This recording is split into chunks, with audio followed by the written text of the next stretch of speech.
Hello YouTube, Dog49 here, and welcome to another episode of Battlefield 3 Experiment. And today we're going to be looking at the M416 with an Acog, Foregrip and a heavy barrel. So today, as I said, Acog. So it's the first one with a different optic, which is in like a red dot or a holographic. So yeah, I thought I'd try this weapon out for you, and these are my results really with it. So first off, I decided to put the Acog on it as I wanted to make it into a more of a mid-range friendly weapon, a more precise weapon, if you get what I mean. So I can go for those headshots and things like that. And I wanted a weapon from the assault category. So instead of going with the M16A3, I decided to go with the M416. As many people think the M16A3 is better than M416, but I think it's the other way around when you're looking at like medium to long range engagements.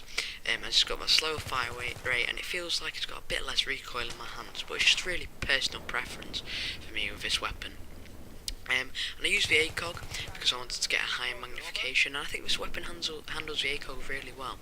You'll see some occasions, like I think it's about here, where my aim's going from side to side because I'm trying to counter the recoil, but that was when I was getting used to the weapon.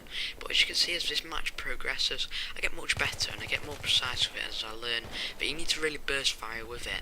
And that's one of my top tips for this weapon. I burst fire quite a bit with it, as the added recoil does kind of knock you off target a bit more. And also I put the foregrip on here as it reduces the horizontal recoil, and as this gun hardly has any horizontal recoil, it makes it just go straight up, so there's not much recoil to counter, especially when you're burst firing it. So yeah, makes it a really accurate weapon. And also, my last attachment which I put on it was the heavy barrel, and that was because I wanted to add a bit more range to it, give those bullets a bit more of a punch over longer ranges, and also because there's added recoil to a gun because I'm using the Acog, I wanted those bullets which I connect with to count, and that's really quite good. Now, the disadvantages with this loadout is that you've got to really be confident with using this weapon to use it as a rushing weapon. I mean, I wouldn't really recommend it, but you're going to need quite a bit of practice with it if you want to use it as close range.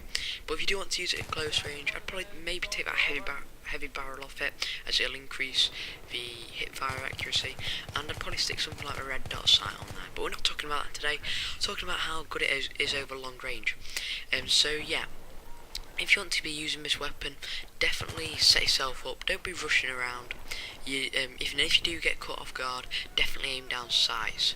As aiming down sights, as it's higher magnification, you can definitely just spray with them, and bullets probably won't go off target if you're in close range, because it only takes about four bullets to kill with this weapon in close range, and with a heavy barrel that extends out to like close to medium range as well, so you should be alright in those sort of situations. But definitely don't go rushing around hip firing, as that heavy barrel does increase your hip fire deviation, if you get what I mean.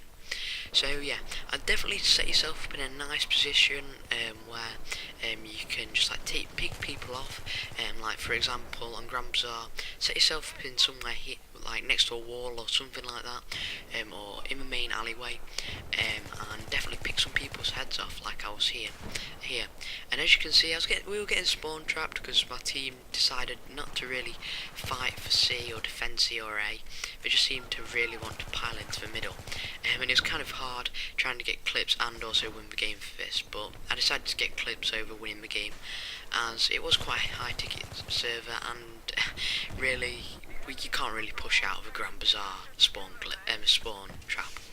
So yeah, that's all I've got to really say about this weapon. It's quite a good one, but the M416, as you know, is quite a good weapon. It's one of the power 3 in the assault category, and I use it quite a bit because of that. You could use the M16A3 with this loadout, but I just preferred the M416 as it's got a bit of a lower rate of fire, so it's more controllable. So yeah, if you enjoyed this video, please leave a like and leave a loadout you'd like me to try for next week's experiments video. So until then, I'll see you later.